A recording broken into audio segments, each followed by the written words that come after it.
दोस्तों, नेपच्यून और यूरेनस ये दोनों, इसके बाद इसके नीचे गुरु और शुक्र ये दोनों, इसके नीचे बुध और प्लूटो ये दोनों, और इसके नीचे सूर्य और चंद्र ये दोनों, और शनि और मंगल ये दोनों, और राहु और केतु ये दोनों एक तरह का पेयर बनाते हैं।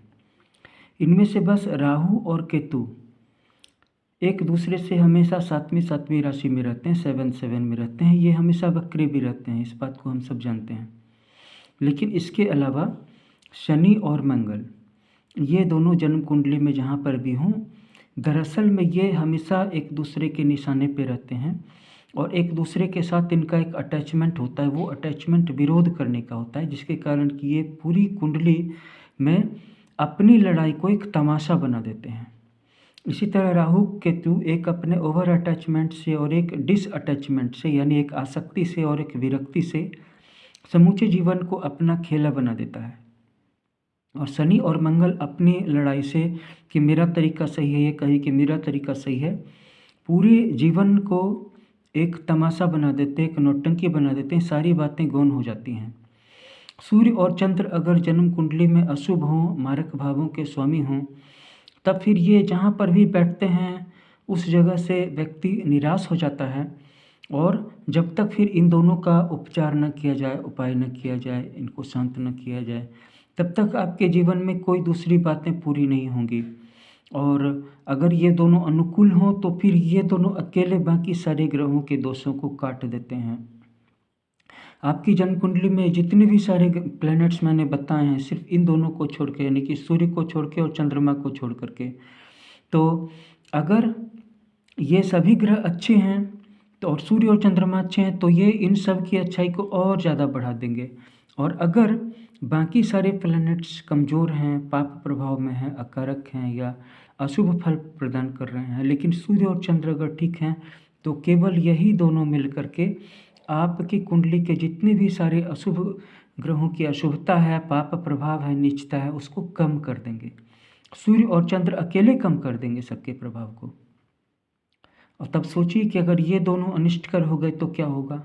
इसीलिए मैंने आपको अपने कई वीडियोज में बताया है कि अपनी जन्म कुंडली में सबसे पहले सबसे अशुभ ग्रह को समझिए। आपकी जन्म कुंडली में जो सबसे अशुभ प्लैनेट है या एक से ज़्यादा अशुभ प्लैनेट है, सबसे पहले उनको पकड़िए और ये देखिए कि जो जीवन में दुख आ रहा है कहीं उन्हीं की तरफ से तो नहीं आ रहा है।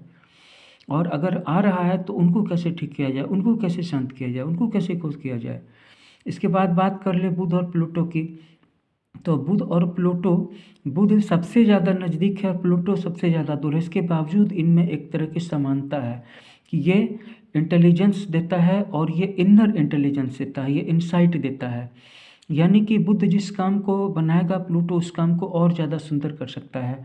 बस प्लूटो को हम ऐसा कह सकते हैं कि बुध का ही एक एडवांस फॉर्म है और हायर फॉर्म है, फ्यूचरिस्टिक फॉर्म है। गुरु और शुक्र दोनों ही गुरु हैं, एक देवों के गुरु हैं, एक दैत्यों के गुरु हैं, तो दोनों ही ज्ञान की पूजा करने वाले हैं, दोनों ही ज्ञान विज्ञान की शोध करते हैं, दोनों ही खोज करते हैं। बाकी जीवन में गुरु का प्रभाव सेल्फ डिसिप्लिन लाता है, त्याग और धर्म की भावना को लाता है।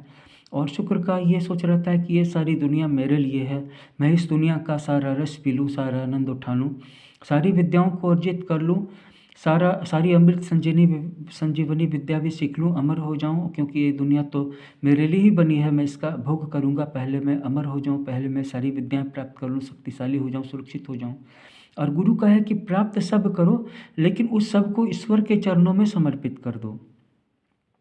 नेपच्यून जहाँ इमेजिनेटिव बनाता है, ज़रूरत से ज़्यादा इमेजिनेटिव बनाता है, अपनी खोज के प्रति एक विचित्र किस्म का आप में एक लगाव या एक उन्माद सा पाया जाता है। वहीं यूरेनस में किसी का विरोध करने का, किसी का तख्ता पलट कर देने का, किसी को बेचैन कर देने का उन्माद पाया जाता है। इस आइडिया के से वो अभिभूत होते हैं, उनका इससे लगाव होता है। तो ये थे प्लैनेट्स के बारे में आपको एक जानकारी दी गई। आप अपनी जन्म कुंडली जब भी देखें या किसी की जन्म कुंडली, तो इन ग्रहों के नेचर के बारे में और इन पेयर के बारे में ज़रूर विचार करें कि ये जब पेयर में आते हैं या अगर एक दूसरे के साथ ना हो, सप्तम में हो, चलिए सप्तम में ना भी हो, कहीं पर भी हो, लेकिन इनके बीच में एक डिस्टेंस कनेक्शन ज़रूर बना होगा, अगर क्लोज कनेक्शन नहीं बना है तो।